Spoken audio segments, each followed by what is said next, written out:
Bueno, con respecto de los contenidos, estamos de acuerdo que el profesor es el que decide qué es lo más adecuado según la naturaleza de los alumnos. Pero ¿qué pasa cuando un profesor de religión trata de alimentar un poco la espiritualidad de los alumnos, dedicando un momento a la reflexión, a la oración, y los directivos del colegio te lo prohíben? ¿Qué hacemos ahí?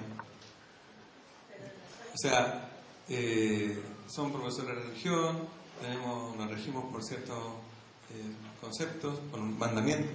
Entonces, tenemos que mentir. Si la mentira es un pecado. Entiendo la inquietud, me parece una pregunta interesante, que de alguna manera intentar o conjugar esta idea, digamos, porque uno tampoco puede ir por la vida ocultando su propia religiosidad.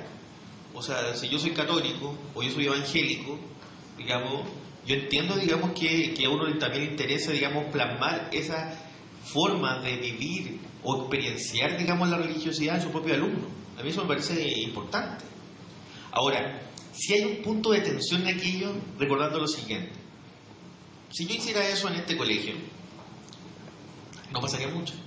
Y no pasaría mucho porque efectivamente este es un colegio que me da ese piso, digamos, para lo confesional, para lo catequístico, para la experiencia de lo sagrado, digámoslo así, para la experiencia de la espiritualidad. Pero también el profesor de religión tiene que estar preparado para una realidad social y cultural donde precisamente, digamos, en colegios públicos, por ejemplo, donde no va a encontrar esa sintonía que yo puedo encontrar en este colegio. Y donde probablemente el experienciar o visibilizar su religiosidad e intentar plasmarla como para un otro no va a ser vista con buen ojo, como usted bien señala, y va a ser vista más como un acto proselitista, como un acto, digamos, confesional, como un acto de conversión, como un acto de imposición hacia el alumno. Pero también es bueno hacer la mixtura, y la mixtura, digamos, es, si uno ofensivamente quiere plasmar esa experiencia religiosa a partir de su catolicismo o a partir, digamos, su protestantismo, o en fin, digamos, es siempre dejando en clara, digamos, que es una forma de experiencia en lo sagrado, no es la forma. Y ahí hay una cosa que es bien interesante, y con esto le doy el pimponeo. Es que a rato yo creo que eso se olvida. A rato de eso se olvida, digamos, de que si bien uno es capaz de generar espacios de confesionalidad, digamos, de experiencia de lo sagrado, pues también vale la pena recordar que no todos los contextos, digamos, están de alguna manera abiertos a aquello, y lo ven con bastante mal ojo. No hay recetas para esto, pero sí yo quiero, digamos, simplemente una frase, y le doy la palabra, es... primero, religión no es imposición, que lo señalaba al principio, pero también yo diría, digamos, que en términos de la clase propiamente tal y de la experiencia de lo sagrado, como usted bien dijo, ustedes son profesores de religión, no son profesores, digamos, de catequesis, y eso hay que tenerlo súper claro. O sea, se están tomando dos fronteras distintas, que es la frontera de la confesionalidad, me parece muy respetable, y la otra es la frontera, digamos, de la docencia. Entonces, la manera en qué medida yo también soy respetuoso con mi alumnado, que a lo mejor no es católico, y que no tendría por qué rezar, ni por qué participar en el mes de María, si no quiere. Un segundo, hermano, te doy la palabra. Aquí hay un punto que es bien clave que tenemos que reflexionar, y que, si los adelanto, va a ser tema de mañana, que precisamente este tema de la clase religión y su límite entre evangelización, catequesis y mundo rural.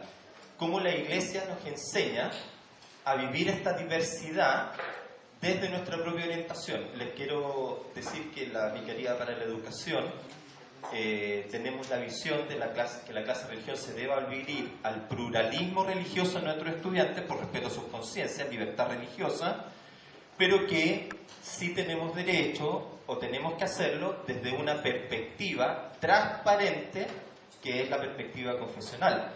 Pero quizás lo que no podemos dejar de hacer es hacernos cargo que tenemos que enseñar desde nuestras propias posiciones a desarrollar la dimensión trascendente de la persona, contribuir a la libertad religiosa, es decir, que las personas sean creyentes, tal y como lo señala el magisterio eclesial. Yo lo que le estoy señalando es lo que está puesto en la educación religiosa escolar, en Evangelii Gaudium, en fin, el magisterio eclesial de la Iglesia, para que lo tengamos claro. Entonces, de verdad, hermano mío, has tocado un punto que es realmente central en esta discusión y que debe ser el hilo que nos acompañe en los próximos 2 días, en la discusionalgia.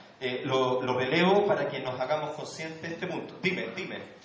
Hermana, al tiro le damos la palabra. Dime. Respecto de lo que yo hablaba, no es de prácticas católicas, estoy hablando de religiosidad. ¿Ya? De hecho, antes de llegar a una instancia de oración con el curso, primero vemos el valor de la reflexión, vemos cómo en las distintas religiones el silencio, la meditación y la reflexión ayudan al crecimiento, e incluso a aquellas personas que no creen en Dios pueden crecer después de una reflexión, de una autoevaluación personal. Por lo tanto, le planteo yo a los alumnos que al principio de la clase vamos a dedicar unos minutos de silencio para la reflexión, para la oración, para la meditación o simplemente para ver su celular en silencio. O sea, todo está permitido, solo se pide silencio. Y cada uno practica según su fe. No es una cosa de imposición católica, sino que es una invitación a vivir la religiosidad, a vivir la reflexión y la interioridad. Y esa práctica me significó... Lo que pasa es que ahí... Lo que pasa es que hay un tema, hermano mío, que es súper relevante. Yo creo que tú estás apuntando un tema que es muy central, y que es el tema de la comprensión de lo religioso en el mundo escolar. La pregunta es re interesante, es ¿por qué en el mundo escolar una acción antropológica, como podría ser meditar y rezar, es considerada una actividad confesional? ¿Me entiende la cuestión o no? Y ahí hay un tema que es bien relevante para nosotros, cómo nosotros expresamos estas distintas acciones antropológicas. ¿Me entiende lo que quiero decir? Más allá de una confesión, sino como una forma pedagógica que efectivamente le ayuda al estudiante a desarrollar la dimensión religiosa o trascendente que pide el currículo nacional. Ustedes se deben acordar que las bases curriculares 2012, que salieron publicadas a finales del 2012, en su punto F, si mal no recuerdo, está el desarrollo de la dimensión religiosa expresada como el desarrollo de la dimensión trascendente de la persona humana. Entonces, ahí hay un desafío interesante. Luis, ¿tú querías decir algo? Le damos la palabra. Sí, solamente una cosa breve. Yo entiendo la inquietud y por eso se lo planteaba, digamos, que una pregunta interesante respecto a... que una pregunta bien práctica en realidad. Es como, ¿qué hago en este caso? ¿Qué se hace? También hay que entender, y es buena la aseveración, digamos, de Alfonso. O sea, no todo el mundo tampoco está preparado para comprender, digamos, que lo religioso no es confesionalidad. Sobre todo, digamos, en este país. O sea, yo cada vez que con lo que les contaba, le pregunto a mi abuelo, yo soy sacerdote. O sea, porque me dedico a religión. Y cuando voy a CONICET, que es la Comisión Nacional de Ciencia y Tecnología, dicen, bueno, ahí tiene el profesor que estudia teología. Y yo no estudio teología. O sea, si la Comisión Nacional de Ciencia y Tecnología de este país, porque mi doctorado dice ciencia y religión, asumen que yo soy teólogo, estamos algo mal. O sea, porque precisamente el doctorado en ciencia y religión es lo opuesto a teología.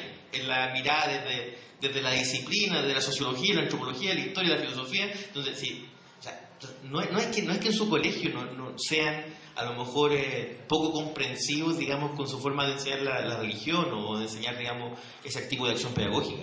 En general, en el país que se comprende poco el estudio de lo religioso. Y por eso le coloco el ejemplo de la Comisión Nacional de Ciencia y Tecnología, CONICET. Desde ahí, que piensa los diseños, digamos, o diseña las políticas científicas de este país, desde ahí no tienen claro qué es esto. O sea, y todo para ellos religión es igual a sacerdocio y confesionalidad, catequesis. Así es.